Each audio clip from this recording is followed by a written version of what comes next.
Matt, you want to lead us in the pledge? I pledge allegiance to the flag of the United States of America and to the republic for which it stands, one nation, under God, indivisible, with liberty and justice for all. And Rob, you want to lead us in the prayer? Yes. Father, thank you for this day, Lord. Thank you for all that you provide, Lord. Thank you for this country that we live in. Thank you for this township. And Lord, just help us to do the work that you assigned us to do, Lord. And just help us to be willing to hear your voice and just be willing to just do what you call us to do. In Jesus' name we pray. Amen. Amen. Before we go on to, well, we got roll call first. Trustee Rivera. Here. Trustee Bonomo. Here. Trustee Garwin. Here. Trustee Conley. Here. Supervisor Ballard. Here. Can I get a motion from one of you guys to let myself and the clerk make a statement? I'll make a motion. I'll second. So we're going outside of order of the agenda to do that, so. All in favor? Aye. Any nays? Okay, what I wanted to say before we start with public comment or anything else, we have people that are encroaching on our land. And it's like if you have your house and your neighbor goes in your backyard and puts up a swimming pool in your backyard, you're responsible for them swimming in your backyard. You can be sued. So we know about it. We have to find a solution, and we had the land surveyed, and we're putting up fences, and everybody on those properties have been notified to remove their stuff, and that's how we handled it. Well, the people in one of the areas over on the Paul farm, they approached me and asked me if I could work out something where they could buy the land and own it themselves and not have to move their stuff. And you know what? I don't want to fight with people about the encroachment. And they didn't do anything that was wrong, in my opinion. They just saw that there's empty land there and they were using it. And nobody really said anything to them, so they just kept doing it. And then, because of us finding out about it, we have to do something about it. If we didn't know about it, they'd still be there and we wouldn't even be discussing this right now. But we found out because of all that stuff that happened a couple months back. So I was approached by one of the gentlemen from the neighborhood, and he asked about buying it. And so we worked out, he came here 4 or 5 times, and we sat down to Carmen Morella and myself and Vicky, and we just negotiated back and forth on a price, and we came to something that we felt was acceptable market value, because that's what we have to sell it for. And they accepted we haggled, but we came to an agreement. And now I'm going to be asking the board to say it's okay or not to sell the land. It's 60 feet, and there's different prices. They vary from $14,000 in cost to $20,000. But it's 60 feet of land, and the width of the land is what determines what the price, because I think it was, I don't remember I have to look it up here. Do you remember the price? Some was like 60 by 90, some were 60 I mean, by... the cost was Basically, $2. we're going out 60 feet. It was, I think it was 60 feet out towards the farm, $2.50 and then a square foot. $2.50 A square foot. Right. Yeah, so the cost was $2.50 a square foot, and that's why everybody's cost is different. So me and Carmen and Vicky, we thought it was a fair offer, a fair price, and the township is not getting screwed. It comes out to where it falls into the range of what the market value should be, in our opinion anyway. The assessor is on the committee, so he would know better than all of us. So anyway, when we get to that section, people have been calling all kinds of agencies and whatever else about us selling that land. And I basically told everybody that I've talked to that it's in the best interest of the people in the township, especially the people that live there, that want it. And if they don't like it, too bad, because we have a statute that says that we have the right to sell whatever we want. And Vicky's gonna be reading that. But just so everybody knows, we wanna ask the board to vote on this later on in the meeting. But I wanted to be real clear up front so that when people start talking in open forum, and I don't know what they're gonna say, but people start saying you can't do it, or you can do it, or whatever, that's fine. But we will be voting on it, and if the board votes to do it, we are going to do it. And we have the right to do it by statute. Because I don't think it's fair to the people that live there that you tell them for 60 feet. That land is 56 acres. So you take 60 feet off of it, and it comes out to about an acre. You know, so you're gonna ruin somebody's life for that, because they're gonna have to pay to move a shed that's on there with a slab. It's wrong.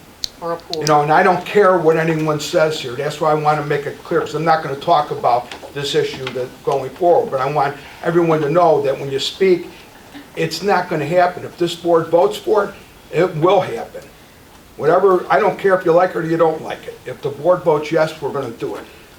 Vicki, do you want to read that? So after speaking with one of our constituents earlier today, I spent pretty much my whole day going over open space, what's basically from the township code. I also worked my way backwards looking at what was kind of passed in the past, what happened in the past to bring us to where we're at right now. And I did put out here, it was a newsletter that was handed out in September of 1998. It was basically a newsletter that was sent to the constituents, like a supporting document, to explain why they wanted to pass this referendum. Okay, again, the referendum was passed, I believe, in November of 1998. This was put out in September 1998. So I believe this was sent to all the homes. And if you look on page 4, it is double-sided, so it's like the page 4 of the double siding. You can see here where the postal customer one is. You'll see here it says all localities. Now I want to read that to you just so everybody kind of knows what was put out. This was put out by the township supervisor, Ron Savara at the time, and everyone on that board. So just to give you a little idea about what they had put out for the constituents in Homer Township. It was not Homer Glen at that time, it was Homer Township. So just a quote from this, it was Volume 1, Issue 3, September 1998 issue, Preserve Homer Newsletter. All localities are not best suited to park status. Some tracts acquired under the open space program may logically be used for residential or commercial purposes. Our township can, at any time, release, in parentheses, sell parcels which will then be used for the intended purposes. The monies from the sale can be used to purchase other real estate. Thus, an open space program will significantly increase the ability of Homer Township to control land use and development. So that was one of the supporting documents that I think is important to what we're talking about today. The second one is a copy from the Illinois General Assembly website, and anybody can just Google this. It's the Township Code for Open Space. And basically, in the first body, probably I would say the third paragraph here, a township, again repeating kind of what was said here, a township at any time may release a specified parcel of land from an open space plan and allow the development of the parcel to occur. So once again, these are kind of supporting documents which will allow us to take these out of open space and sell the parcels to the current landowners that are adjacent to the Paul property. And we just wanted to make that statement. Right, and the other thing that everyone needs to know, that the Paul property and the Purdy property are zoned A1, that means agricultural, at the county. And they have never been zoned open space at the county. We went back in the records and we can't find it. The head of land use says, nope, the only thing that is zoned open space in Homer Township is the Trantina farm. Everything else is got, like the Welter farm is E1, that's residential housing, and the Purdy and the Paul are zoned A1. and that's how it's always been. So whatever we've been told in the past about the open space stuff, there is no records of it. So if somebody wants to go to the county and try and dig something up and find it, because we sure can't, neither can the people at the county. So just making it real clear, because every time we do something on that property, everyone's screaming about, you can't do it, it's open space. Well, you can see from what the clerk read, we can do whatever we think is in the best interest of the township with open space. And selling these property to these people from that neighborhood is in the best interest, in my opinion. And we'll find out real soon if it's in the best interest of the board. So with that, we're going to move forward to public comments. Okay. All right, Gail Schneider. I didn't know exactly the details of what you were going to be talking about tonight, so with that, I will just say the piece that you quoted from the Illinois State Statute, that's about the open space plan, which is not the open space program. So it doesn't apply to the program, it applies to the plan, which is how the open space program was implemented. So I just want to be clear on that. I'm sad to hear that you don't care what anybody says here tonight, so I guess I'm appealing to the rest of the board and the public. So in 1998, Homer Township voters approved a referendum to start a Homer Township open space program. The creation of this program and how lands can be obtained and used is governed by Illinois State Statute Article 115, Township Open Space. In much the same way the Forest Preserve districts are also governed by Illinois State Statute, the local zoning category of property does not matter once the land is in the open space program. Its use is governed by state statute, not local zoning. Residents of Homer Township then voted to borrow $8 million to purchase land for open space. The bond for the land was stated to be for the purchase of land for open space programs, or the program. 4 parcels of land were purchased totaling over 200 acres. They are known as the Walter Trantina Purdy and Paul Farms. It has come to my and other people's attention that the sale of some or all or of one or more of these open space programs is to be considered by all of you tonight. And while I do not know the details of the plans completely, but I know more now, I will say that the sale of portions or whole parcels of open space is wrong and goes against the spirit and intention of residents voted and what they paid for. It is also precedent setting to start selling off portions of land that people have encroached upon. The Forest Preserve makes people remove their items when they're encroached on them. I didn't add that in my letter, but I can send you an amended letter.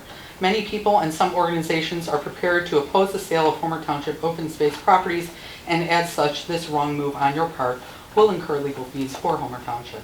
I do have some questions that I hope you can answer. Some of them you got to a little bit.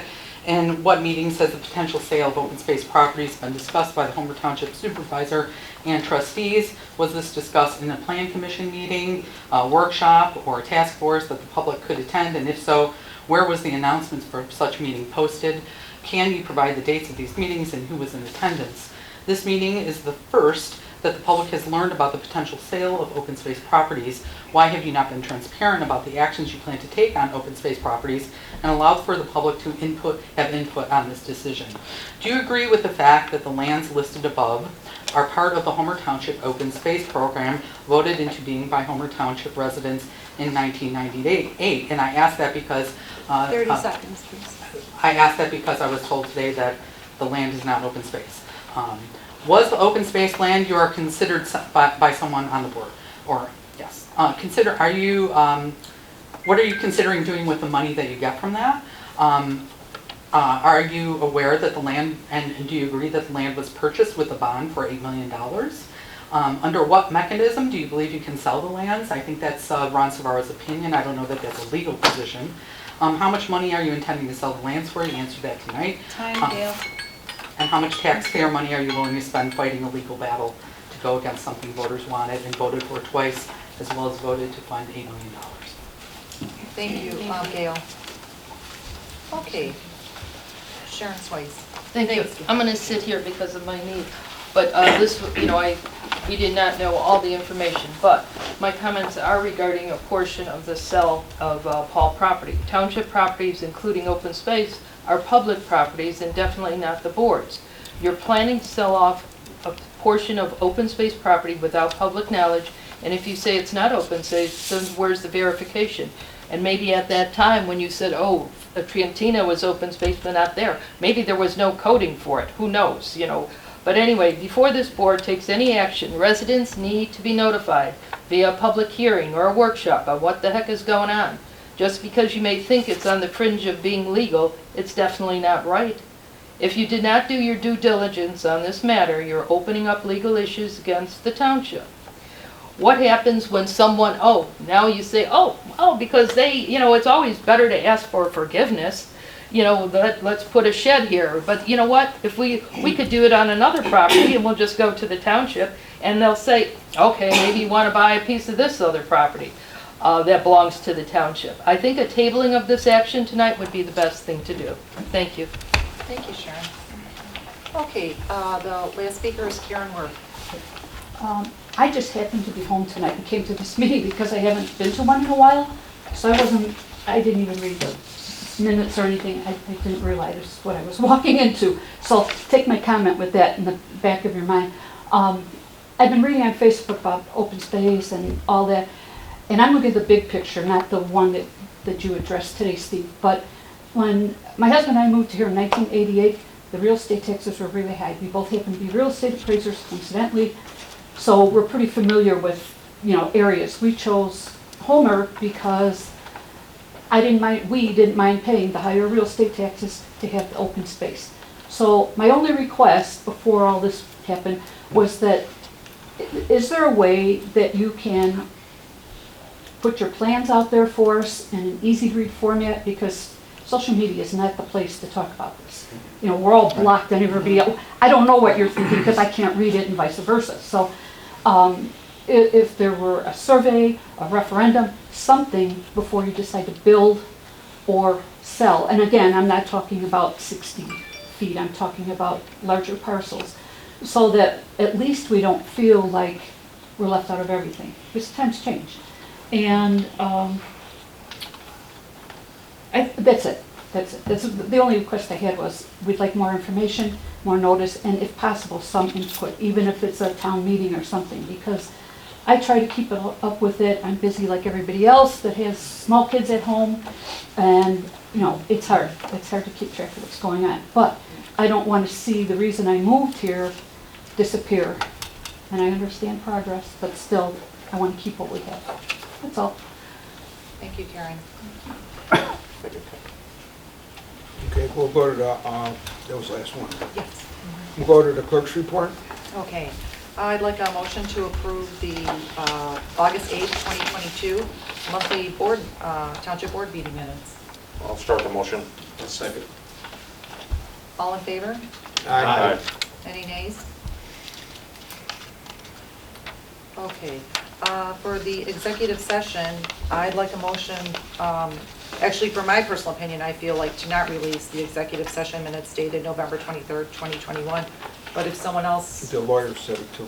okay, upon recommendation of the lawyer, would someone make the motion not to release the, Start the motion. okay, I'll second the motion. okay. All in favor? Aye. Any nays? Okay. And the same with the second executive session minutes to not release. I'll start the motion. Okay, I'll second. okay. All in favor? Aye. Any nays? Okay. A copy of our audit report for Homer Township for the period of April 1st, 2020, 2021 to March 31st, 2022 is available for inspection, and a legal notice will be published in the paper. And then we did have a funding request. It's in your packet. It's basically the Will County Center for Community Concerns that is looking, and they service, they said this year, let me just look at it real quick. Homer Township residents, they feel for 2021 that they utilized 80 services at a total of $75,000 for our Homer Township residents. They are asking for an amount of $2,500. It would be up to you guys if you want to approve something like that or another amount. This was just a recommendation, kind of looking at past year's history. So if someone would like to make that motion or deny the request. I'll motion to approve it. Okay. I'll second the motion. Okay. Approve it. I'll take a roll call. Trustee Rivera, Yes. trustee Benelmo, Yes. trustee Conley, Yes. trustee Garwin, Yes. supervisor Ballich. Yes. Okay, motion passes. Okay, we'll go on to my report, and I can answer some of Karen's questions. First, we're gonna get a motion in a second so we can have discussion. Motion to approve resolution HT 2022-0912-RES1, authorizing the sale of real property. You gonna get a motion? I'll start the motion. Anybody second, please? I'll second. Okay. And there's discussion now. Okay, the way this comes about is that we had a deal going before with the Welter Farm, and the cost of the property got to be too high. The builder was nervous, and people were screaming, and there was not a lot. It was let out of the bag on Facebook before we got a chance to bring it to the public. So it wasn't one of those things where we were trying to hide anything, but it was one of those things where somebody went out and started talking about it on Facebook, and we never had a chance to bring it to the public. And it was a win-win program for everybody, except it did use open space for something that everybody thought it didn't, even though it was zoned since 2002 as the E1. That's residential houses. But you know what? That's done, and we stopped. And so then the question is, we had a referendum about 3 years ago that said that we were supposed to build an event center. And it passed. And the event center where we want to build it is the Trantina Farm. And what we're planning is a real nice event center. Instead of just putting a building, we're planning stuff that isn't competition to all the restaurants and bars with stuff like that. It's not competition to Donalfo's. It's going to be a outside event center. There's other places in the country that have stuff similar to this. You would have a pavilion. It's a nice sized pavilion. There'll be parking for, we'd like to have parking for 1,000 cars, but I don't know if we're going to be able to hit that number or not. There'll be 2 water places where you can look at water and feel real nice, because water makes you feel good, right? So you're going to have that. You're going to have a band shell. You're going to have a lot of, it'll be a real welcoming, nice place. And we're following what that referendum said. We've been asked numerous times about that referendum, and we didn't say anything because we didn't have the plan. I don't want to tell you we're going to do something and not do it. Now we're working on it.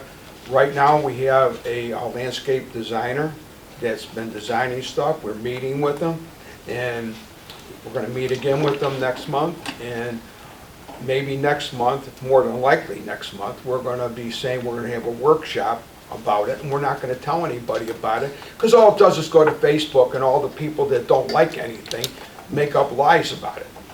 So, instead of hearing the facts from Facebook, I want the facts to come from our board. So we're going to have a workshop, and I think it'll be November, and then everybody can come and see it, and I think everybody will like it. And that's the hope. Well, how do we get the money to build this? I am not ever going to vote to increase taxes on this thing, and my board is not going to vote to increase taxes here. We pay too much in taxes. So how do you get the money without raising taxes? You have to look at your assets and what you don't really need. And what we really don't need is a bunch of farms. There's nothing wrong with farms. They grow crops, and we need food. It's real important. I get angry at the county when we start doing all these solar farms and taking up all the farmland. We need farms. But in our case, we have, Carmen, it's 11,000 acres or 14,000 of forest preserve. 18. 18? I think it's 1,800. 1,800 acres of open space. Forest preserve. Forest preserve in Homer. 1,800. We're talking about 2 farms totaling 140 acres. It's not a dent in that number. So we're not taking the open space away from Homer Township. And anyone that says that has to really think carefully about it, because 140 acres, and that doesn't mean if we sell this, it's not going to remain farmland. It just means that somebody's going to have the opportunity to buy it and make an offer to do something with it, whether it's farmland or whatever they want, but it has to be rezoned. So the city of Homer Glen and the city of Lockport, they can say no. Township Planning Commission can say no. So just because it's sold doesn't mean somebody gets to do what they want with it. They have to go through all the zoning and all the codes and all the rest of the stuff.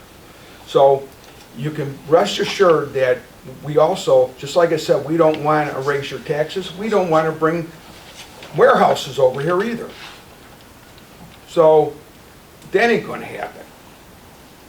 So when we're talking about selling the property, we're talking about giving somebody an opportunity to buy the property and do something with it.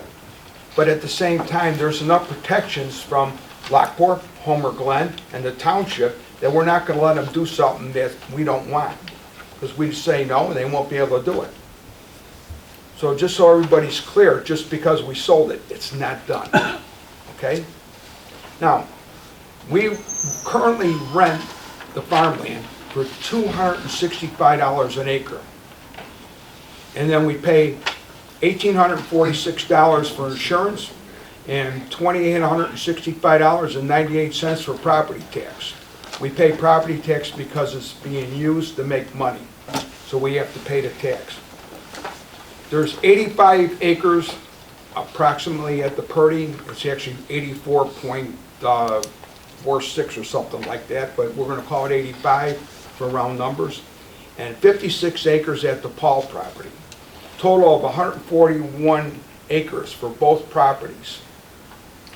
The revenue we get for both properties, $37,365 a year for 141 acres. You take off the taxes and insurance, and we end up with $32,654 profit. Not profit, revenue, I'm using the wrong word. So, now you gotta ask yourself, $32,000 a year revenue, that's pretty good. With the $32,000 a year revenue, can we build this event center that we want? It's probably gonna cost 4, 5, 6 million. We don't really have an exact number yet. So, event center, everybody in this room can use it. Everybody. Boy Scouts, Girl Scouts, 4-H, block parties, weddings. If you want to have an outside wedding in a tent, you could do that if you wanted it. But most people aren't going to want to do that, I wouldn't think. But regardless, we can do anything that you guys want. Birthday party for your family, you don't want it at your house, you can rent a spot over there. We don't have a dollar amount that we're planning on renting this stuff for yet because this is in the infancy stage, but we will be coming up with a dollar amount so we can tell you how much revenue we intend to make on this stuff. So if you say we make $32,654 a year profit, and each of these farms is worth more than $2 million. So let's call it $4 million total, but it's worth more than that. At $4 million, it'll take 122.5 years with this revenue to equal what we can get for selling it. We will be dead, and our children may be like grandmas and grandpas. Why not use the money? That's why I'm asking our board to vote to accept putting all this property for sale. Because if we don't, we're losing out on something. This is 122 years to get a payback. To me, that's not using your noggin. So I want to go out, sell the property if we can. It's not going to be easy to find buyers for that property, especially now the way the economy is. But you know what, if we don't start offering it up for bid and saying it's out there, nothing's gonna happen. I don't wanna wait 122 years to make the money back. It's silly. Does that make sense to everybody? I hope it does. So with that, I'm asking my board to vote to make a motion, and I'm hoping they're gonna say yes, but I don't know. So someone wanna make a motion to, We have a motion. oh, we have a already did it, second. so then we gotta call the vote. Now I have to do- See, you got me confused. That's- That I was want you to Robert's do it all rules. by yourself. Yeah, that was by Robert's rules. Yeah, so we've got the motion, we got the second, we have the discussion. And if Anyone? anybody else wants to say anything from the board, then Yeah, I have a question. Go ahead. Are there any exclusions to who will buy the property, like industrial, no? No, Yeah, here's what no. happened, the conservation, people have been calling everybody, so I've gotten calls from, I don't even want to go through the list, but the way this works is that we're gonna put the property for sale, and somebody says they're gonna buy it, and they make an offer, and they put earnest money at, it's like you buy a house, they put earnest money in an offer, then we accept their earnest money in their offer, and then they go to buy it. When they go to buy it, whoever's gonna give them the loan is gonna wanna know what they're gonna do. And they're gonna have to tell them. And when they go to tell them what they're gonna do, then if the bank says, yeah, you know what, that'd be a problem, they won't get the loan.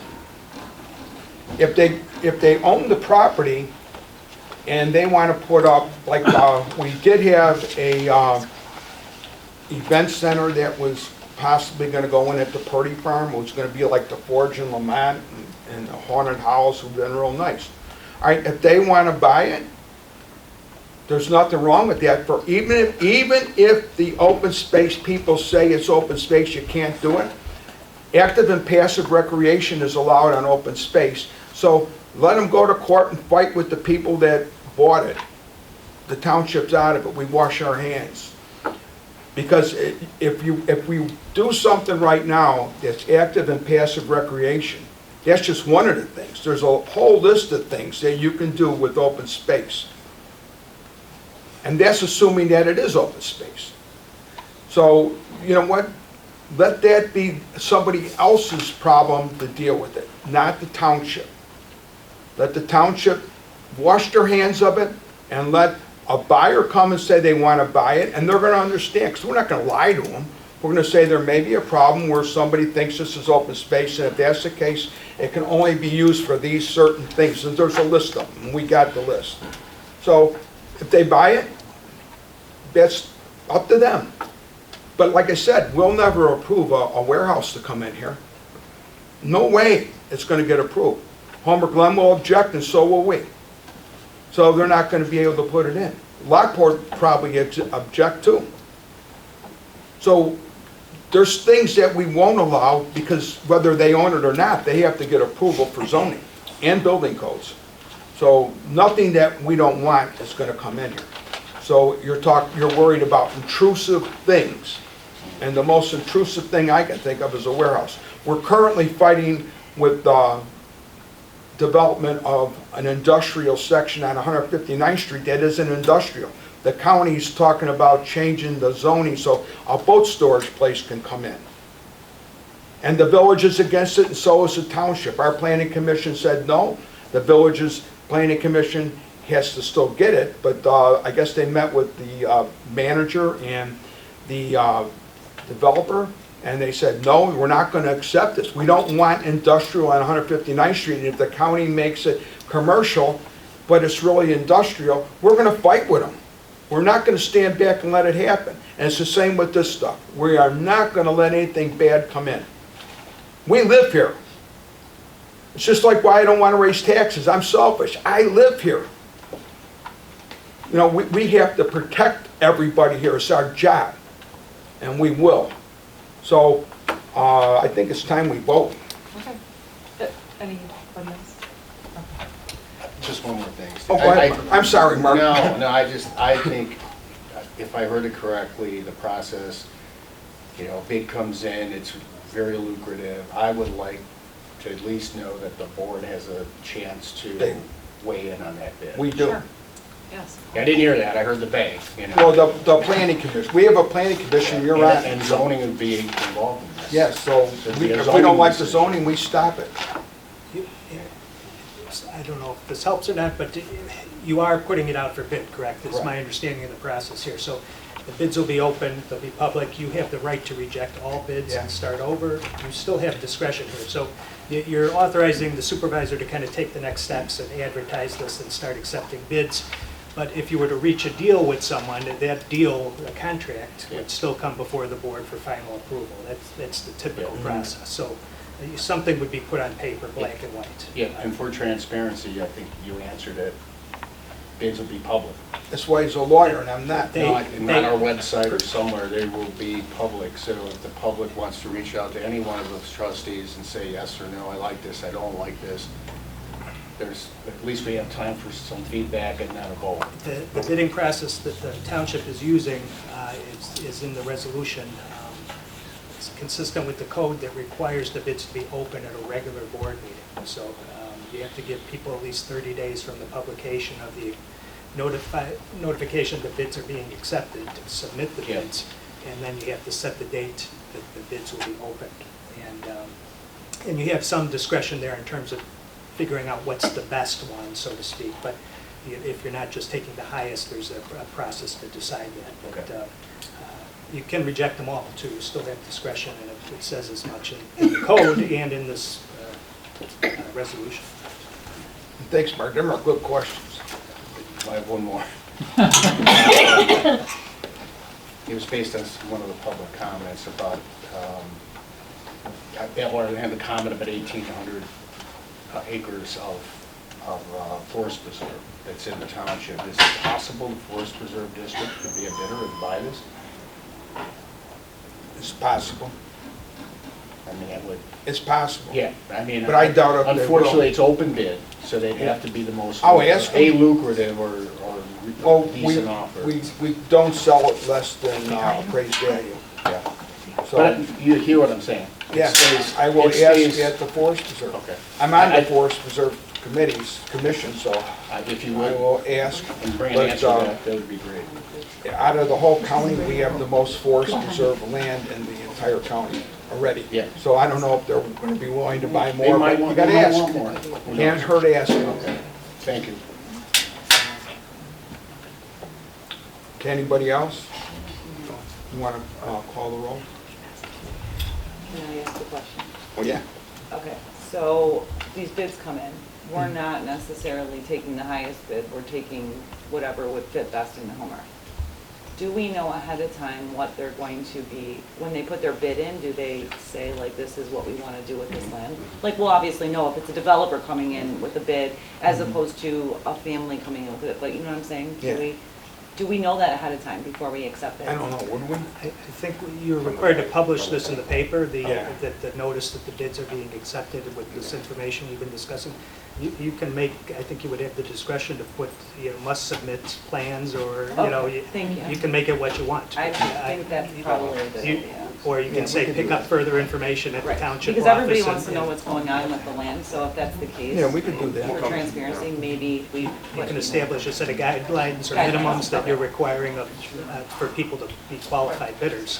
If they don't give you that information, they're not a qualified bidder.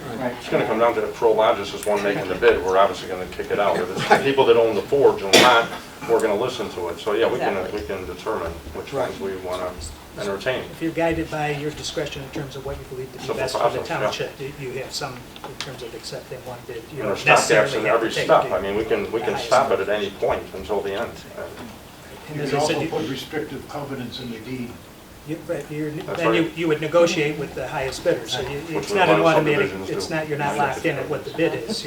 Whoever buys it can sell it to somebody else and they can change the use. Well, maybe you can, But it still you has deal to be with that approved. in the contract, right. So there's ways to deal with that. If those properties are within the boundaries of Lockport, Lockport will have the jurisdiction. So you won't have the jurisdiction. Well, like I said, we're gonna, You're about 100 steps down the road, too. So yeah, we're gonna we don't Okay, that's what you guys are wanna, talking about, we 100 live steps here now. and we don't wanna do anything to hurt anybody here. Because if we do, do you think I wanna hurt my own self? The only thing I wanna hurt these guys and the ladies on the board or you guys, forget about it. It's dumb. I'm not gonna, I will fight like hell if somebody's gonna try and do something to damage this town. Like, You know, and so that's just where it is, but, you know, we'll figure it all out. It's like, this has not been done here before, because we were all just sitting on the land letting it be farmed. Well, like I said, I don't want to wait 122 years to see a break even. You know, it doesn't make any sense to me. So, you know, we gotta, let's just vote on it, because I think we killed the talking. Okay, I will take a roll call. Trustee Bonomo, Yes. trustee Garwin, Yes. trustee Rivera, Yes. trustee Conley, Yes. supervisor Ballich. Yes. Motion passes. Okay.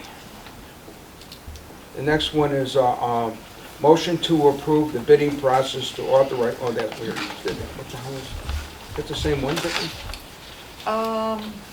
I think we're gonna do that also, right? The resolution, I think, outlines the Outlines it, process, okay, I- so I we can think skip that's on already- B. yeah, I think Sophia that's already skipped, included sorry in the about that, resolution. yeah. All right, sorry. Motion to approve the sale and price offer to counter offer in, Or to counter on. or the counter, in other words, motion to approve the, it's supposed to be 7 lots, because it's not 8, so it's just a mistake, but motion to approve the 7 lots adjoining the Paul property. All buyers will pay their own expenses, including but not limited to survey, surveyor, legal, and any other fees needed to permanently attach these properties to their current PIN. And basically what that means is that in order to protect the people that own the property, their PIN would be the same as the one they got after this is all done. Because otherwise they'd have 2 PINs, so they pay a tax bill for the 60 feet, and then they pay another one, and at one point or another, that could end up being a problem. So, a legal problem, not a problem for them, but a legal problem for them. So, to solve that problem, we're saying to put it all under 1 PIN, and that makes it better. So, can I get a motion to approve it, or you got a question? Just maybe Sure. a statement this time. I don't know if this was on the website. I know I don't we know, we had, put that in. We did not, because this is something part of our packet that we're Yeah, just no, I introducing understand, to but you, for- and just to be clear, you said this over. We're gonna It's put it back 8 on. houses. 7, 7. I'm sorry. There's 8 lots, but 1 lot isn't going to be Okay. included. 7. Their addition, in the, past the dotted line, is 1/6 of an acre to 1/8 of an acre. So altogether, it's just a little over an acre. So you're taking an acre away from 58-acre property, Correct. avoiding the dispute of telling them to remove their sheds, pools, fire pits, whatever.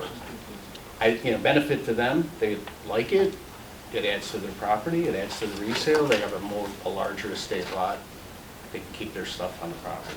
And we all are happy, right? To add to that too, is if someone gets injured on that property, we are legally responsible for that. Right now, It's- it's Correct. not, At But this- once this transition is made, it's up to, it's the Correct. homeowner's insurance that covers. we are still going to put a fence up, but Yeah. it'll be not where it is now. Now it'll be on the other side. But we relieve ourselves of all legalities once the Right, property is 'cause sold, we which have to I think is protect a us. bonus in itself. Right? We're talking So- 1 acre. Yeah. To A save total, le- a to- total to of save 1 legal headaches down the acre. road, potentially down Maybe the a road. little bit more, it's not. But really, it's- it's not about anything else in my mind, is that I don't want to see the people that live there, I mean, they shouldn't have went on their property when it ain't theirs, but at the same time they did, and I don't think they meant any harm by it. No, they didn't. Just- So, it's our job to try to be like Solomon a little bit and, weigh it. And if we weigh it, I think it's a good thing. Yeah. Just one more comment. At the broader perspective, this board inherited this. I mean, prior administrations, I'm not picking on any of them, but this has been going on for many, many, many years. Nobody was monitoring it. And now we have a situation where there's activity on our property that if somebody gets hurt, the township is going to be liable for it. So, there's two options, the negative one, and I don't like that either, and a compromise. So that's really what it is. Yeah. Steve, can I just clarify, so which of the properties? I think it's number one. 4, 5, 6, 7, 8. It's the one So closest to number 150 one, Bush Street. okay, just to clarify, lot number one? Is that on 150 Bush? Yes, that is 150 Yeah, that's versus it. lot number one. Okay, so lot number one would not be part of this process. And so I will be changing the motion to, say, 7 lots as opposed to 8. So we have let me just make sure, we have a,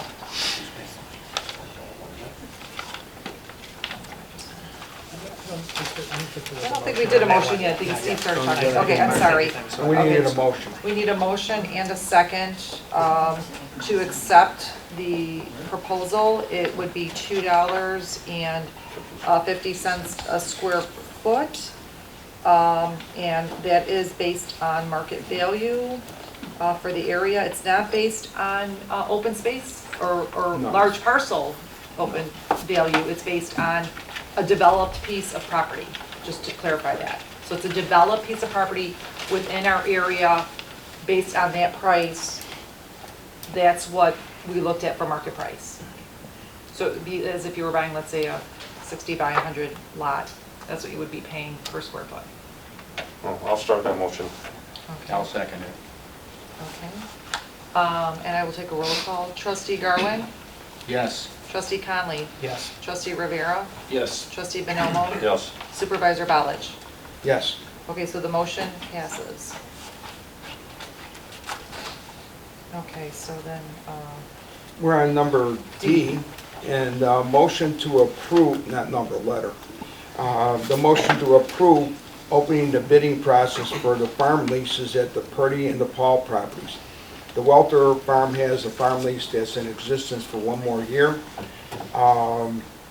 And these farm leases are up for renewal, and we're gonna go out to bid for them because we don't know if we're gonna sell the property or not. So we're gonna pretend that we're not, and we're gonna put in the leases that if the property is sold, that then they have to work with the new owner, whomever that be, and they can either be told by the new owner that they have to leave, or the new owner could say, just finish out the year, whatever the new owner wants. The new owner might just say, I don't want to do nothing for a long time, so stay there.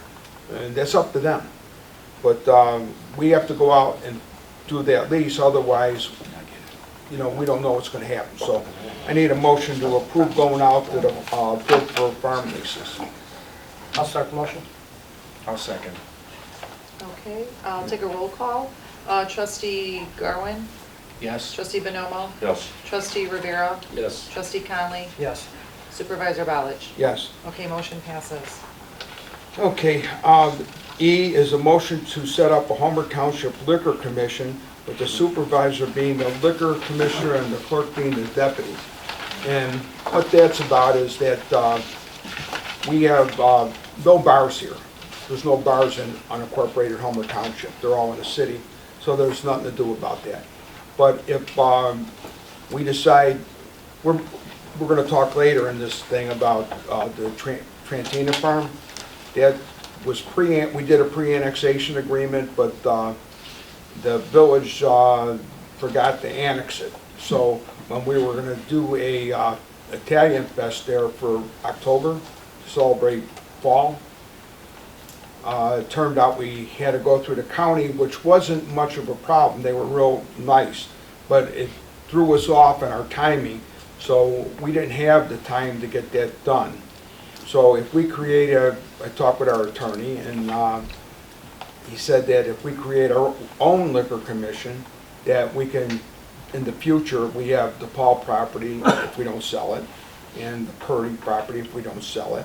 And also, if it remains unincorporated, whoever buys it might want to do something like ag tourism or something like that.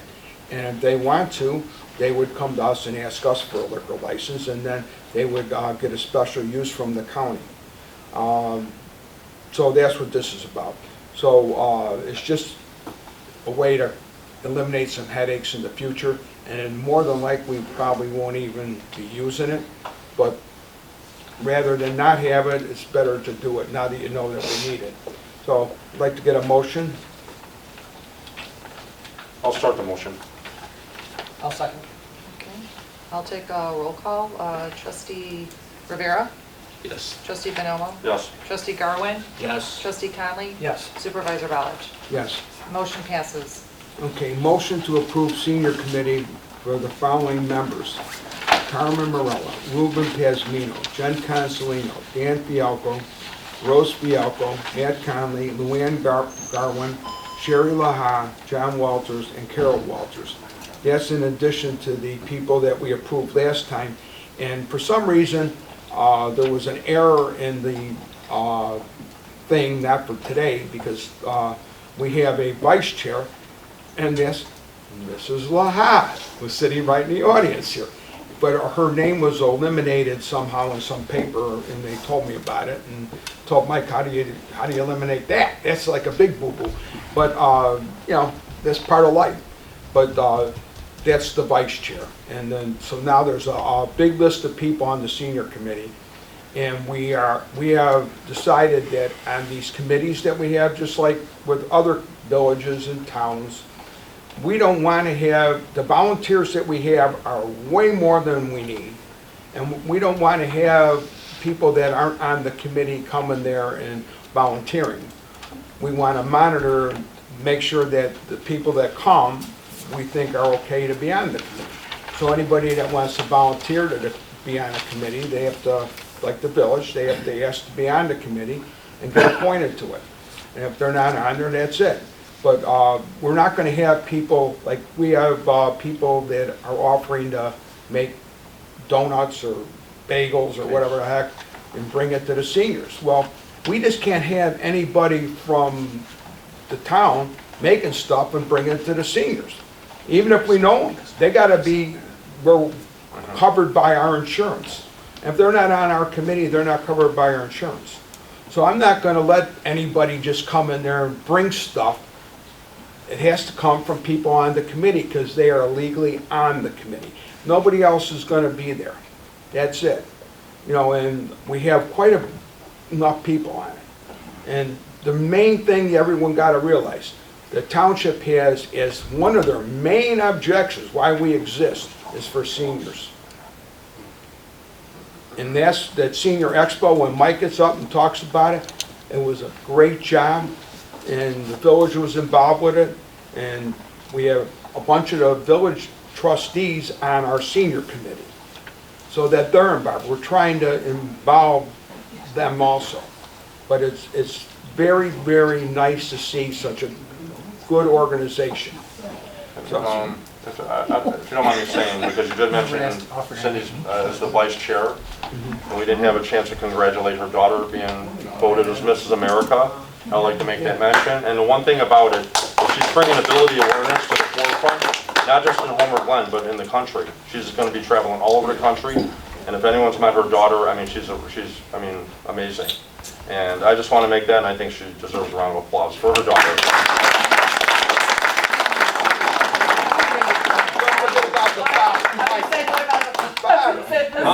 I'm sorry. Well, I felt like she was the vice chair. Yeah, sorry, Bruce. Good one, Mike. Well, thank you too. that's Cindy's husband, right? Yeah, Cindy's husband, not Bruce, but Cindy's husband. Sorry about that. Okay, so we need So we need a motion to approve these new members to the senior committee. I'll probably approve them. Well, I'll second the motion. Sorry. Rob was first, and Mike second. Okay, all in favor? Aye. Any nays? All right, motion passes. All right. Okay, this goes along with what I just said. We did it before, last month, we're gonna do it again. Motion to approve that all volunteers for any committee must be appointed to the committee, and the only exception is for individuals that need service hours, and that is not any other reason that we don't know who's gonna need service hours. And so if there's some kids that need it for high school, they can come to us. They have to come and ask, and then they would come to Mike Bonomo or Cindy or Mark and say, you know, we want to have service hours, and they would have to kind of vet them to make sure why they need service hours, because we got to be real careful what kind of people, not that somebody needs hours. Heck, somebody could get arrested for a DUI and it's the first time in their life and they screwed up, so what? So if they need hours, we could say, yeah, but now we got to know why, and we can be careful what happens when they come. But the idea is to try to keep everything where it's monitored through the township and everybody is on that committee or got permission, which puts the insurance aspect into it. So, One thing I want to point out about the volunteers and all, because there's been some questions and so forth, and everyone knows that when I became a trustee, my focus was on the seniors, and that's one of our 3 jobs as a township. And when I started the bingo, I could tell you Cindy and maybe who else? Maybe Cindy was probably the primary that stepped up and has helped me from day one and made it to where it's at today and got us into the expo. We'll talk about that as well. In terms of volunteers, as we went on, people came forward and you know, essentially volunteered to help. I work in the city, full-time job, I take time out of my day. She's helping her daughter raise her granddaughter, and Bruce's granddaughter as well, and I'll include you. And she's taking time out of that to help and volunteer. That's huge. And then other people are grazing in, so you know, we have to delegate. Right now we have a great group of people, and in terms of volunteering, you know, primarily me being the chairman, it is my decision who gets on the committee, and then we vote, and who in terms of volunteering. I have never turned down a volunteer that has been willing to help with any of our events. Mainly the expo, I had about 4 or 5 just instant message. We went through an evaluation and decided they were going to work out, and they came and they helped out. They volunteered, okay, and did a great job. One came on a Friday to help our setup and was willing to do anything, okay? And from day one, I've always posted on Facebook, if you want to volunteer, you want to do anything, I always left it open, and nobody stepped forward. Some said, I'll do this, I'll do that, but nobody stepped forward. And mainly in the beginning, it was Cindy, okay? So I just wanted to make that clear to everybody. And again, I take a lot of pride in what I'm doing with this, and everyone knows my heart is in it, and everyone on my team has their heart in it as well. And that was important to me, to make sure they're not in it for any political gain or any sort of ulterior motive or different agenda. And again, I'm proud of the team that I have put together. Thank you. And right now we have, I don't know the exact number because the other list is in the clerk's office, but we have about 15 people on the committee. So, you know, right now we don't need any more people. You know, we're kind of like closed out because we have way more people than we need. And I think is it more than 15? It's about 15 people, yeah. It's right around 15. It might be a little more, but, you know, so right now we are perfect number because that way people can make it there and they work, they don't have to go every time because there's enough people to cover. So I just wanted to make that real clear that Mike's done a great job and, you know, that when he talks about the expo, you'll hear it if you weren't there. I see most of the people ain't seniors, but it's, yeah, I know you are. Mr. Fialco is a senior. In a lot of cases, the seniors helping seniors. You don't know which one? Okay. Okay, we're still looking for a motion and a second for G then, for item G. No, it's item F. No, G, we're at G. For Yeah. service hours. Yeah, for the service hours and. Yeah. I'll start the motion. I'll second. Okay. All in favor? Aye. Any nays? Motion passes. Okay, we have a new board and everybody's trying to learn all about what the rules are for TOI, Township of Illinois, we call it TOI. So they do every year they do a training down in Springfield. And so the clerk and I had talked about it with the assessor and Mr. Porfilio, he knows about it. So we thought it was a good idea for people to go down there and get some training more or less on different rules and regulations and laws and kind of get a better idea of what they're doing. So it's one of those things that I think we go this year, and I don't know if we'll go again next year or the year after, depends on what's going on in the world. They just updated their manual. this Pardon me? year. They just updated their manual this year, so Yeah. yes. I So- recommend they go. It may be a good idea next year too, I don't know, but for now, we don't really have a plan for this. So we're going to look for a motion to approve the pay for the hotel, mileage, Oh. conference, and $50 total food allowance for the township employees or elected official for attending the Township of Illinois Annual Educational Conference from November 12th to the 15th, 2022. As long as the hotel's not at Four Seasons, I will start the motion. No, you get whatever they give you. I'll start the motion. Okay. I'll second. Okay. I'll take a roll call. Trustee Conley. Yes. Trustee Garwin. Yes. Trustee Bonomo. Yes. Trustee Rivera. Yes. Supervisor Ballich. Yes. Okay, motion passes. Okay, the next one is a motion to approve the signing of the petition to annex the Trantina Farm to the village. That's what I said earlier in the meeting, that somebody screwed up over there, and I think it was either the lawyer or the mayor or the clerk, but I don't know, and I don't really care. But after they signed the pre-annexation agreement, you know, they voted to do it there. And then they never came forth with a annexation agreement. They accepted our pre-annexation agreement, which that's done, but they never voted to actually do the annexation. And now it's being straightened out, and they're gonna do it, and we got a copy of it from the attorney. I think we got it, right? Is that the resolution? Ross, I think, sent one to you. Yeah, Ross sent it. You guys got it in your packet, I think. Yeah. So, but anyway, we got the new resolution, and we're ready to sign it if the board is. It's just, they're saying we get all the stuff that we said in the pre-annexation agreement, which basically says that we have a liquor license that runs with the deed of the land, so we never have to worry about getting a liquor license for any events that are held there. We we can get special use permits without paying for them. We just have to let the village know, hey, we're going to do it, but we don't have to go through the special use permit process and, you know, pay a bunch of money.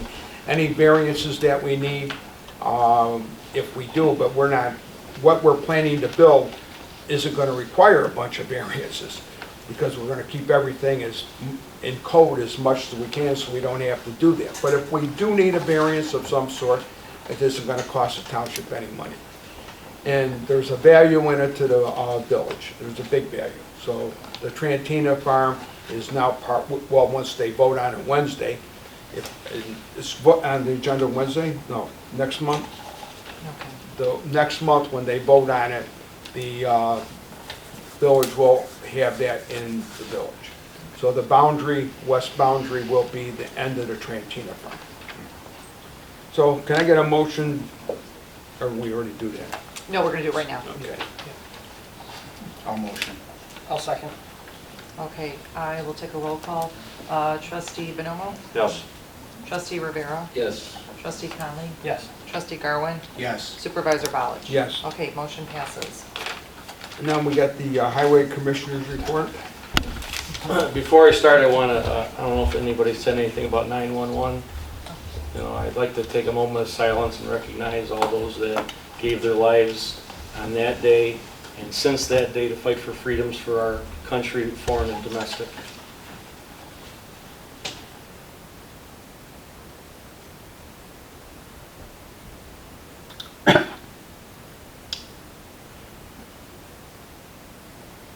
Thank you. Okay, Homer Township Roadway District Facility build-out. The building build-out is going to be finished by the end of the month. We have some plumbing still remaining, some fire protection connections that have to be done, and the furniture has to be brought in. As far as the paving contract goes, it's nearly complete. We have some pond grading to do and some striping. Punch list walkthroughs with Landmark and PT Farrow are going to happen at the end of this month. I would like to have a ribbon cutting for the public, either in October or November, to show everyone off the facility now that it's complete and fully functional. We'll probably have trucks out there too for the kids, like the touch-a-truck thing that they have. I think that would be kind of a neat thing, to make something out of it. But that's to be determined. I have to route that through the township. The 2022 roadway program was a success in Forest Manor. Austin and Tyler did a great job this year. They did everything on time, on budget, and we're looking to do the 2023 program next year of about a mile of streets. I'm going to do my annual infrastructure evaluation is going to be coming up the next month, and the lowest rated streets, of course, are the ones that are going to be included. Besides Forest Manor, we also got into an IGA with a Lockport to improve nearly a mile of Farrell Road, which the east half of which is Homer Township Road District. That has been completed. I don't know if anybody's driven on Farrell Road, but they just finished the section north of 159th Street. It was just finished striping. There's some temporary striping still there that they got to pull off this week, but that punch list is also going to be happening this month. As far as the 355 bike trail, there is a spur line on Gauger Road on the east side. There's still a lot of construction going on. They're way behind schedule because of the strike, but they're trying to finish that in this construction season. And lastly, over on Tamerlane Drive, we had the high traffic and truck issue that we mitigated with speed bumps, speed signs, and speed limit signs. And from what I've heard from the residents, they're thrilled. They said that the traffic on their street has been at least cut in half by the speed bumps. We put in a series of 5 of them, and we're going to take traffic counts next week just to close this issue, to make sure that we have something documented on the before and after counts that we took on July 12th. So if anybody has issues with the residential streets with high traffic or speeding traffic or trucks or anything like that, please let me know so I can address it if you're in the township. And I think that's everything I have. Thank you. Okay, Cameron, you got anything? Yeah, so we're in the process of our board review. So there's kind of a 3-step process to object your valuation on your property. So we start with a soft appeal that's usually in-house. Sometimes we try to work with residents to get it lowered, or sometimes we find that they're low and we've got to bring them up. And then the second process is board review, and we're in that process right now. County's a little behind because they have to enter all the board reviews and then process through us. Then what we do is we review, kind of give our case of what we feel if it's necessary, if they, they're fighting to get lowered, and maybe we don't feel that's the case, so we'll kind of do some comparisons. And then their final would be PTAB. PTAB usually starts right around January time. So we're in that process. It's a pretty heavy process. We're processing, I think we're doing about 40 of them right now a day, so it's pretty heavy. And we got 16,000 parcels in Homer Township, so that keeps us very busy. The Township Assessor's office was over at the Senior Expo, which I thought was very well. I did a little bit of speaking over there to kind of give a high level on senior exemptions, senior freezes, what's coming up in the next year or two with homestead exemptions are getting increased to 8,000. Senior exemptions are going to get increased to 8,000. Those combined are 16,000 for a senior, which is very nice for them. And then I talked and educated some of the seniors on the senior freeze. A lot of people get confused, where people say, well, my taxes went up and I'm on a senior freeze. Yes, you're on a senior freeze for your valuation of your house. Taxes I have nothing to do with, so you can talk to those gentlemen about that. And that's just how it works. And once you explain it to them, and a lot of the seniors are really happy when they leave our office, and it's kind of nice to just touch base with a lot of the seniors this weekend. So yeah, thanks for that, guys. I always appreciate it. So. And Carmen, I'm throwing you under the bus here a little bit. Not really. You're my friend. All right. Can you explain to everybody about what happens when you get an exemption to who pays? Somebody's got to always pay. Yeah, so what happens with exemptions, and exemptions come they're all shapes. You got senior exemption, you got homestead exemption, which most all residents get. You got the veteran exemption, there's a disability exemption. What happens with these exemptions is the money's then, because we have to keep it equitable. So when those exemptions hit, let's say Brett Porfilio gets an exemption, that means everybody else's houses in this area kind of evaluates go up a little bit because he's getting the exemption. So it just kind of spreads the wealth a little differently. A lot of times when the governor comes down and says, you know, we're going to do $8,000 in a home tenant exemption, it's just diversifying the funds across a larger scale, and that's basically what it is. So. It's real important, because when you get your tax bill and you say, whoa, man, this went up. What you just said is, if you got half of your city is a disabled veteran who really deserve to pay no taxes, but everybody, the other half of the city has to pick up that half. And, you know, so when you look at your taxes and you say, what the heck's going on? Your assessed value is one thing, but your taxes, when we raise taxes here, you're gonna pay it, whether you do or somebody else does, but that money's coming in. I think that's the best way to put it.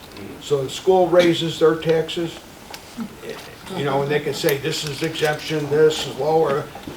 You know what? They're gonna get their money, period. So that's what you really gotta know about taxes. If they levy $1 million, they're going to collect $1 million. So when, like last year, we cut $267,000 out of it. So that was $267,000 that we actually did not take from anybody. So if you look at it like that, you can see that, you know, we didn't take the money, but you still paid a lot of money.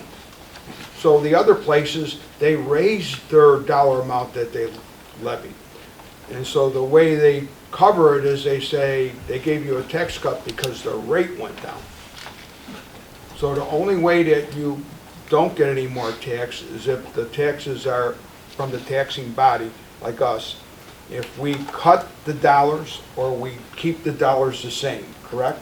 We keep the dollars the same, then because there's more people moving in, then your taxes will go down because of that. But we're not asking for more money. So that's kind of about taxes, because people, it's confusing to people. That's why I asked Carmen to say that, because I have a lot of phone calls about that. So anyway, we'll go to the next item. Committee reports. The first one will be Homer Township Senior Committee. Trustee Bonomo, and Cindy Laha, and Clerk Bozen, and Rivera, and Shake, and Mark Darwin. I mean, we got a big giant committee. You know, we could start with Mike, he's the leader, and if anyone else has a comment, they can chime in after Mike. I'd almost rather have, you know, if you don't mind, you know, between Cindy, Clerk Bozen, Rob, and you have Angel Shake on here, maybe make a few comments, because I'm going to be a little expensive. Okay. So starting with Angel, if you want to say anything about what you witnessed on Friday and Saturday. Well, Saturday primarily.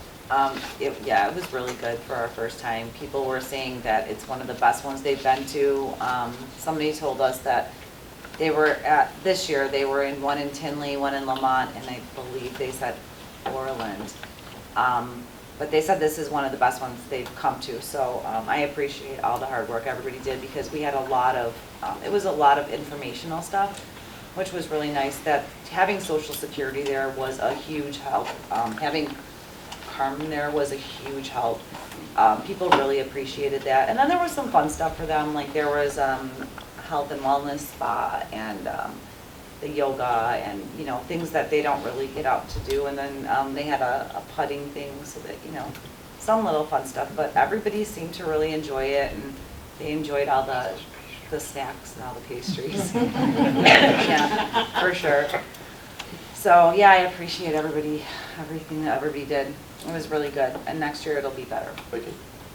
I kind of concur with what Angel's saying, that it was fun. For me, it was really fun to be there, to see all the seniors. Everyone was in a really good mood. Everyone was just like so happy to be there. The weather was amazing. If we would have had it on Sunday, it would have been like, oh no, you know, but it was just a great time. I enjoyed being there. It was work. I mean, setting up, taking down and everything, but it was worth it. It was definitely worth it. So thank you to everyone. Thank you to Mike. Thank you to everyone that did this. So. And I thought it was, just like they said, it was Yeah. great, you know, and what I was looking at is I'm kind of like Groupie. I'm trying to make sure that everything is going smooth and we're not gonna get in trouble. And everything's like, okay, this is good, this isn't. I didn't see anything that got me nervous or upset, and I was real happy, and I was, to watch the people from different walks of life get together and make it all come about. That was like a big deal to me, especially when I'm watching them work together like that. That's kind of what, because when you got my job, I got to worry about getting sued all the time.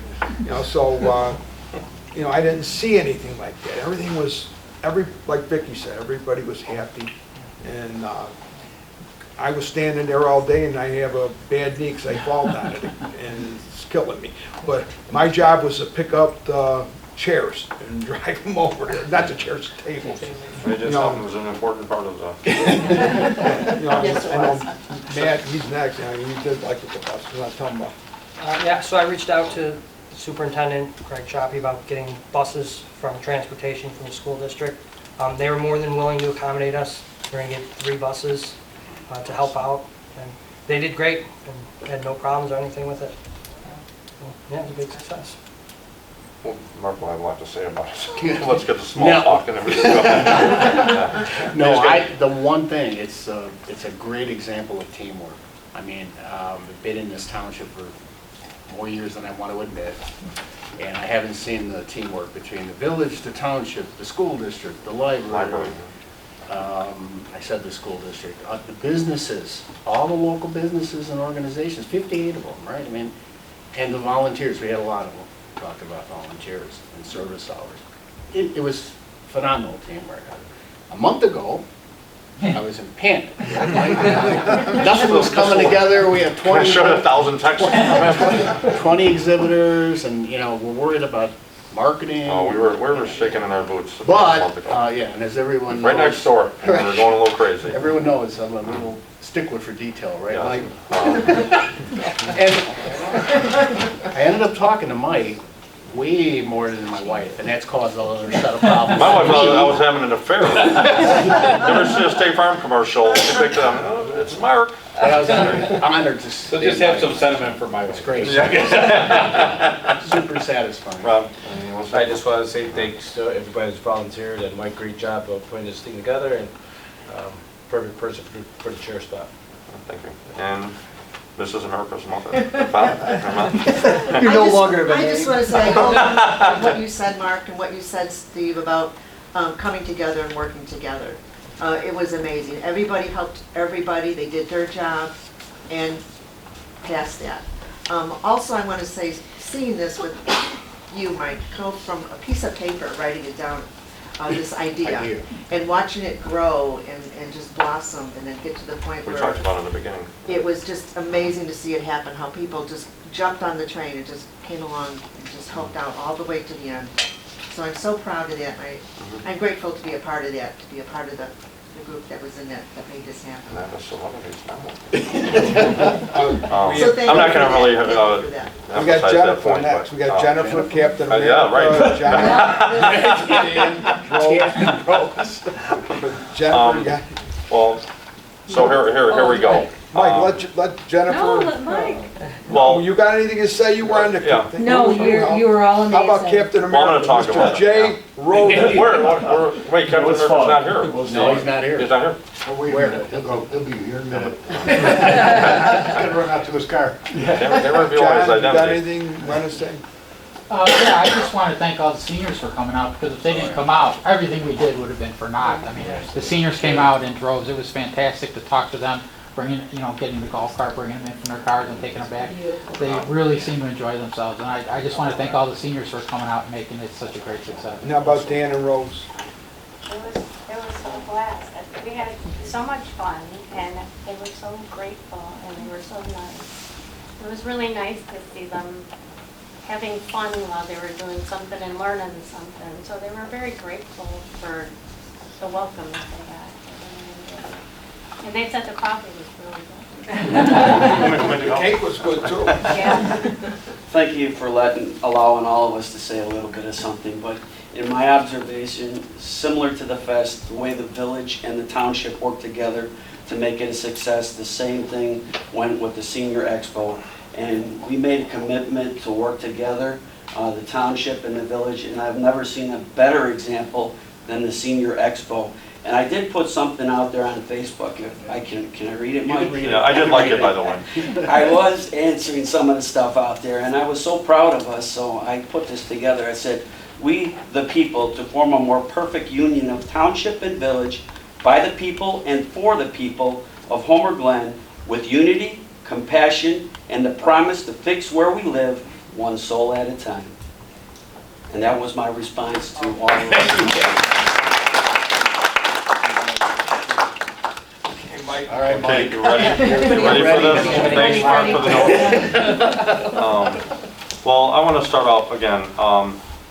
When I came into this, we're responsible for seniors, so we came up with the senior bingo.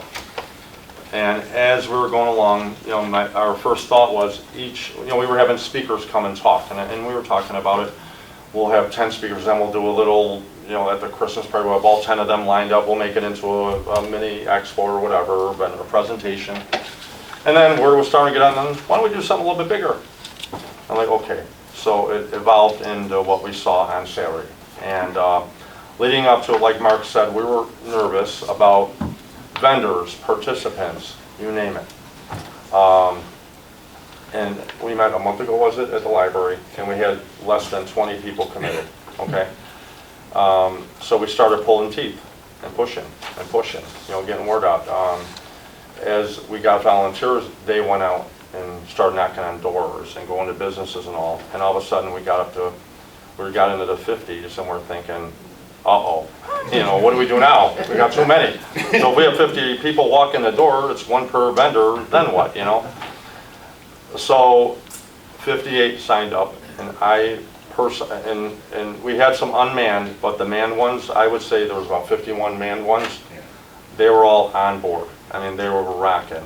And before I get into, I want to say one thing about one of the, who was there outside of the volunteers that went to the expo? Anybody here that went to it?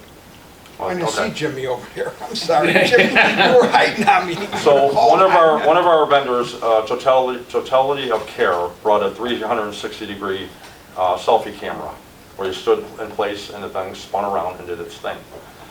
So they went that extra mile. So they came back with, I sent out evaluation forms to all the vendors to ask them for their feedback, and I would like to know what we could do better the next time, because there will be another one. It said, Homer Township Senior Expo was amazing. I love how you created more than visiting each vendor table. You all made it interactive and fun. Music, dancing, we had dancing there, golf, Captain America, and he'll be walking to me anytime soon, Lizzie, and a 360 photo booth. The committee created something to talk about to friends and family. Your goal was not only a hit, but it was also exceeded. We look forward to providing service to your Homer Senior Committee, or community. So I thought that really sums up what we did. And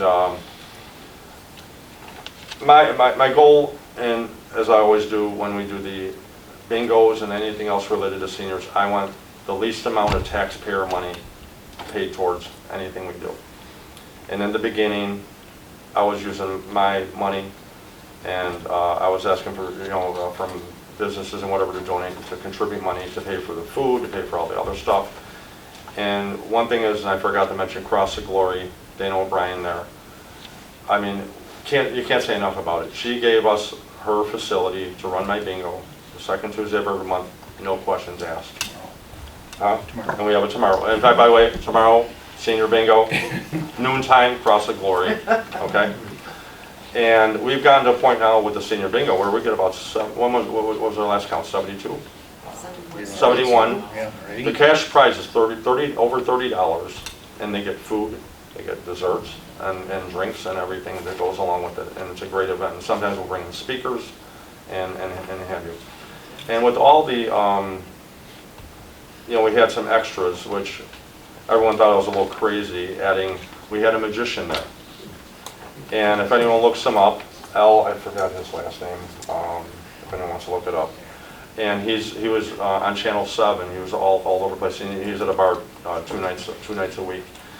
And he was, if anyone watched it, he was amazing. He's one of those that, and he's known for, you can stand over him and he'll make balls disappear and you have no clue where it goes, or a car comes out of your head or whatever, you know? And my family, we own a restoration company and a janitorial supply company, and through the restoration company, we used this guy for our Christmas party, and that's how I found him. And who paid for the addition is the restoration company, of course, you know. So that took care of that.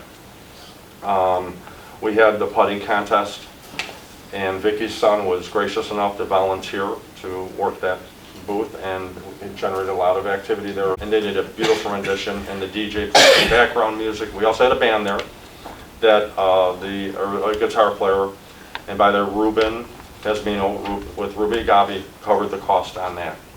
So that in itself says something about the village businesses here. And again, that was second to none. We had baskets contributed, so our idea was we had punch cards where everyone that went to a booth had a number checked off, and whoever had 25 or more, it was put in a box, and we had 7 prizes, I think, or 8 pulled out of the box as winners.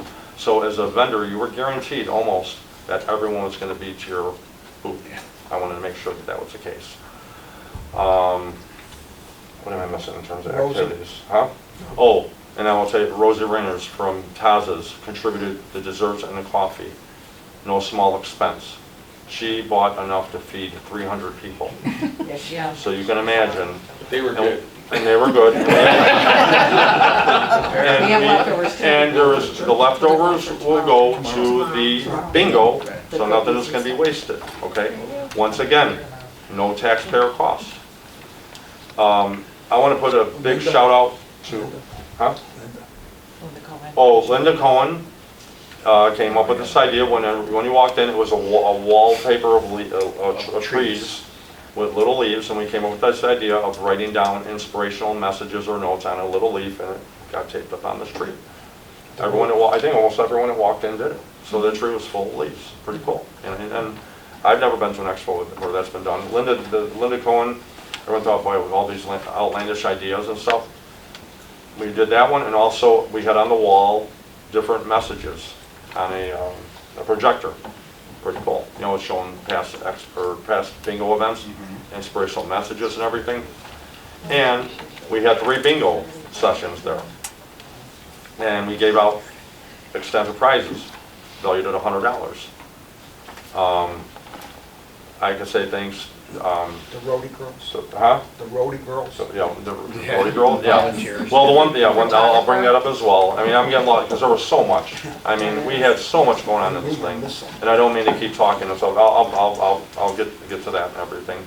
But we had people contribute the prizes for the bingo, and it's $100 value, which that drew them in, you know. The DJ we had, he was awesome. The guitar player, and I forgot his name, was awesome. Jesse was awesome, and he plays around Lockport quite a bit. A lot of people have heard of him. Jay Rody and his family contributed 2 golf carts. We're thinking parking is going to be an issue. People are going to be having to walk a long distance. These are seniors. We set up 2 golf carts, and with Dan and who else drove the golf cart? John drove the seniors back and forth from their cars. I mean, how much better can it get, you know?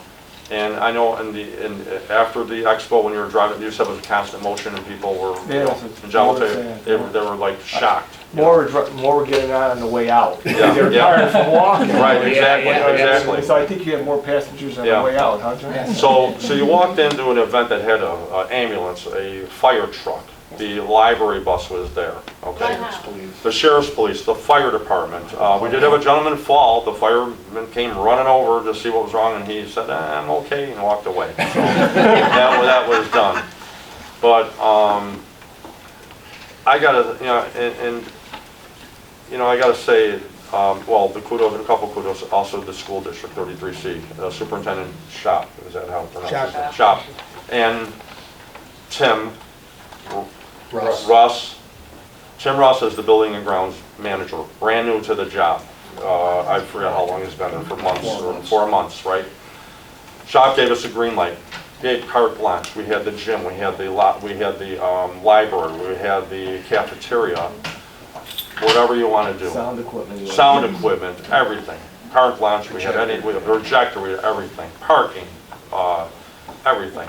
How can you, I mean, how can you ask for more than that, you know? With Sherry Kozel next door with the library, we were able to use her facility to have meetings at last minute. She brought the bus. She brought in extra staff to work at the library so she could have people at the expo. I mean, again, how can you ask for more than that, you know? Road District, BI rental. Yeah. Dave Medina brought in BI rental to rent out tables. We rented out 50 tables, okay? BI rental on 159. Been here for how many years? We brought the truck back, dropped off the tables. He told Dave, forget about it. We'll take care of the bill. Don't have to pay. Right? No taxpayer funds going there either, right? So, and I know as a board, last month we approved, or 2 months ago, we approved $5,000 to go towards the senior expo. And I would be surprised if less than $1,000 goes towards it, with everything that we did. And we're talking, in my view, the best expo I've ever been part of or seen. The seniors had everything to do. And we are going to tweak it. Next year, we are going to blow it out of the water. I mean, it's going to be second to none. I mean, I ever reached out to Fox News, and they were this close to sending a crew over after I told them everything that we were doing. And they're like, what? Really? Yeah? You know, so we just need a little bit more time. We don't want to leave without Sue Stalin. No, that's coming because that, yeah. Oh, no, that's ours as well. No, I got it. You had a line. Oh my God. Yep. So last but not least, Sue Stylen, okay? Works for the village. She's on the committee, events committee. She, again, it's a we thing. I'm not taking credit for anything. It was an idea I put together. Lee Iacocca put together for the car. Everyone had to build it, right? So that was me. And you know, delegating and this and that, and having Mark pushing buttons and stuff, and her be there. That's not what you said a month ago. No, it's not. No. Like Mark, we need more people. We need whatever. This is a failure. But Sue Stylen stepped up. Application, had her crew working. We'd call her at 7 o'clock at night. She's still at the village hall working on our committee, and they're working on the expo, and send out emails to all the businesses and did this and that. You can, you know, and some of the businesses I was a little disappointed with because they didn't want to contribute because, you know, they plainly said only the seniors. I'm like, wait a minute. I'm considered a senior in our book. And most of the people that have, some of the people part of the committee can fall into that category. So we were charging $50 a booth. Where are you going to get a $50 booth to be part of something that 150 people are going to attend? And by the way, that was our number. 150 people walk through the door and be able to sell them something. I think that's a given. You know. What better advertising can they get anywhere than That's $50? That's exactly right. Exactly right. And we're going to be talking about them. Like, look at BI Rental. I mean, God, they doing what they did. I mean, anyone that rents in this town should go to BI Rental. And I'm not going to push them. I'm not going to infomercial because of what they did for. I mean, look at what they did. I mean, it was a $450 bill gone. You know. And I'm not going to push for Ruby Gabi and Tazos, but they contributed as well. I mean, they're part of our infrastructure. They're part of this community. Edibles. And I forgot about edibles in Orland Park. Here I was at Gas and Wash. I saw the edibles van in the parking lot, and this is what I do because I'm in sales, I guess. He was inside with a shirt. I walked up to him and I said, "Yeah," and I said, "What would you want to be part of the expo?" We're going to call the order, please. Thank you. So I went up to him, I said, "What do you think about being part of this expo?" I handed him the information, everything. He was call my wife and see if she was interested. So I called her up and, yeah, we'd like to be part of it. You know, I gave her the whole tidbit. They came with a freaking freezer full of chocolate-covered strawberries, this and that, whatever. Bananas were good. Chocolate-covered bananas. Yeah. So I gave him a little money to get started and everything, and to give out some free stuff if needed be. And then he came up to me about 15 minutes later. He goes, "You know what? For all the sales I made, it's paid for the booth already, and then some." He goes, "When are we going to do this again?" Okay, So I go, "We'll do it next week. You could come to my bingo." So he talked to me, maybe Mark or anyone else there, 5 or 6 times, coming in awe over just the flow of people. Does anyone know that there was a constant flow of people coming through Vendors there? were very. Yeah, and again, I'm not trying to toot, I mean, it's not my horn to toot, it's all of ours. And again, we got the village, we got the township, we got the fire, we got the Will County Sheriff. Everyone was involved in this thing talking about it. So, I mean, there's really not much more to say. But we are gonna do it next year. It'll probably be around, we're picking dates the 16th or the 23rd. Because the mistake I made, it was close to 9/11, and that might have affected a little bit. And the war reenactment. And there was war reenactment and all this other stuff. But I'll tell you what, I'm a big dreamer. I wanted 300 people to walk through that tour, but I think if that was the case, we would have probably hurt ourselves more to help us, because this was a training exercise. But I'll tell you, we ripped those training wheels off after the first 15 minutes, and we were rocking. I mean, that thing was, I mean, couldn't ask for a better thing. And again, the vendors that were there, they were given their evaluations and they're given their input. We are going to take it serious, and we're going to make little tweaks, little changes. And if our expo is not the best in the area, I would be surprised, especially with the hearts that are going to be put in it for the next go round. Great job, Mike.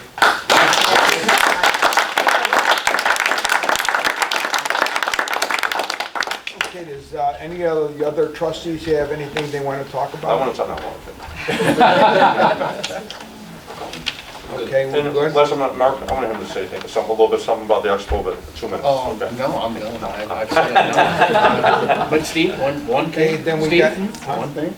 Okay. I thought all the trustees got a very detailed 60-plus page financial audit report, and it is extremely clean. And I just want to say all involved in managing the expenses. I mean, we vote on things, but I mean, there's people that really are managing the financials. And you know, because you work for BMO. In my 38 years of experience at BMO Harris Bank, I mean, this is a very clean report. It is going to be made public, is that correct? Yes. So encourage anyone in the township to go there and be proud that we are judiciously looking after your tax. And I don't think you realize, like the office staff will go through and No. hound people for And we forgot about invoices. Right, right. But the report is worth reading. That's what's, thank you, Steve. That's one last thing. We also forgot about our office staff. They worked their butts off. They all lost 4 or 5 pounds.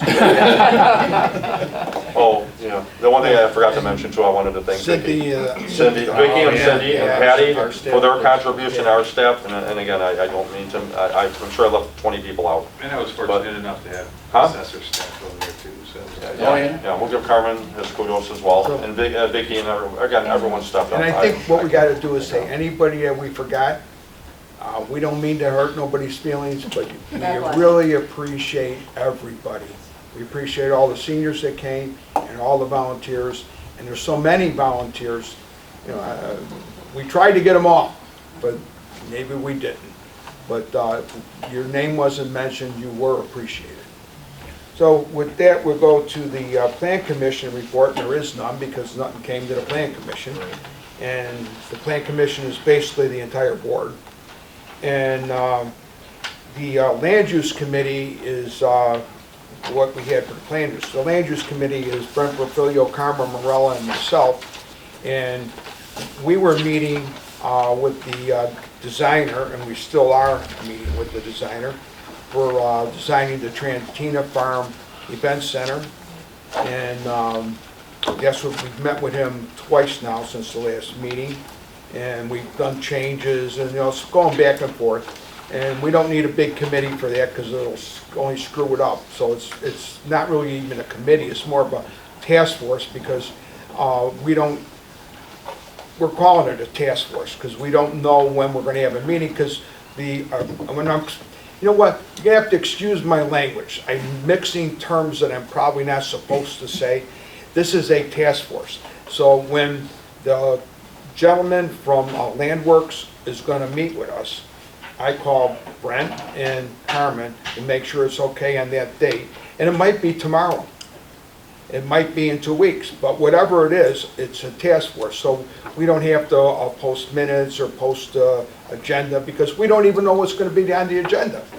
We're just meeting with a guy to talk about stuff. Like we met with David from the people in the back there, and he calls up and says, can I come tomorrow? All right, so then I tell Carmen, you gotta be there.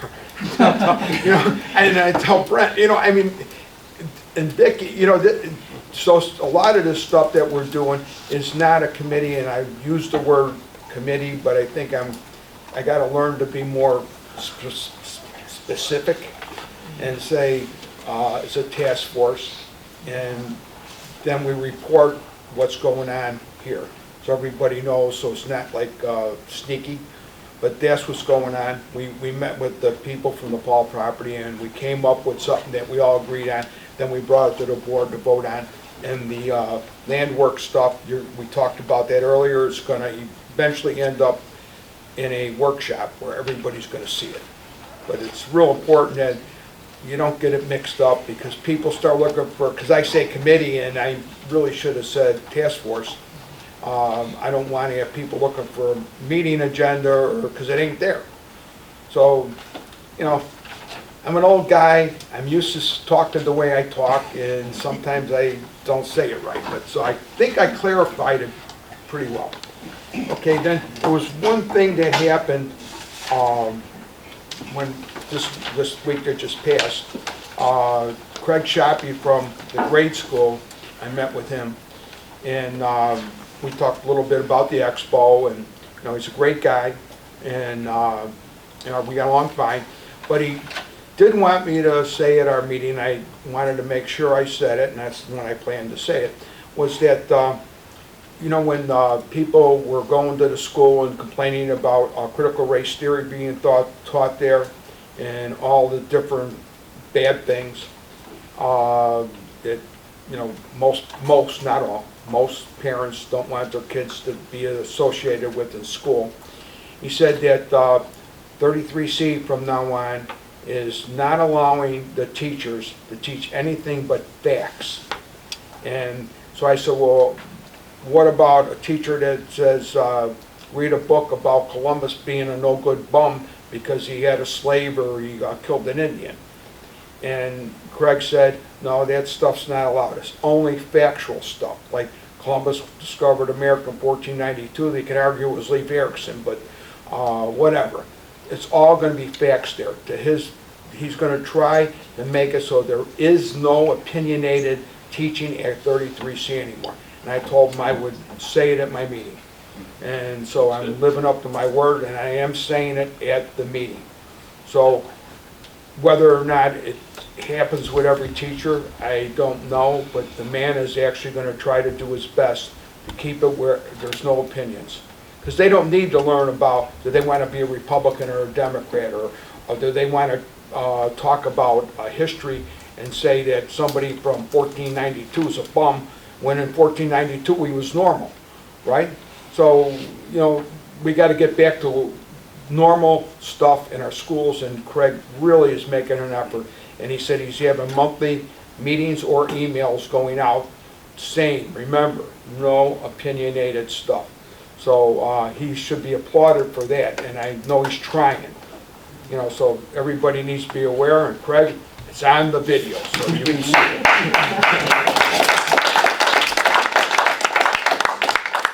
Okay, then we need a motion to approve all payment of all bills for August 2022, Founders Crossing Bond, Founders Crossing General Assistance, Open Space, Park Developer Contribution, Park Town, Road and Bridge, and Equipment and Building.